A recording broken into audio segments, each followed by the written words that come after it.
আসসালামু আলাইকুম এভরিওয়ান, আশা করি সবাই অনেক ভালো আছেন। আজকে আমি রুই মাছ ও বেগুনের রেসিপি দেখাবো। এর জন্য বেগুন একটু বড় করে কেটে নিয়েছি এবং কিছু টমেটো বড় করে কেটে নিয়েছি। রুই মাছ আগে থেকে জাল করে রেখেছি। পেঁয়াজ কুচি করে রেখেছি, সেটা গরম তেলে দিয়ে দিব এবং কিছু কাঁচামরিচও আমি কেটে রেখেছি, সেটাও দিয়ে দিব। তারপর পেঁয়াজটা নাড়তে থাকবো যে পর্যন্ত একটু কালার না আসে। পেঁয়াজের কালার এসে গেছে, এর ভিতর আমি এখন মশলা দিব।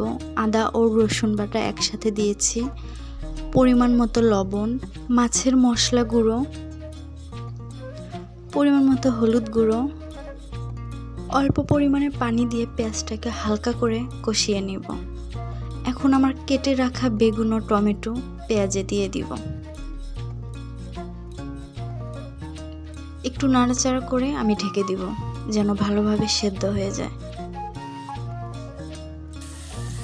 আমার কষানো হয়ে গেছে, এখন আমি এতে পরিমাণ মতো পানি দেব। যেহেতু অল্প পরিমাণের ঝোল দিয়ে খাবো, সেহেতু অল্প পরিমাণে পানি দিয়ে দিলাম।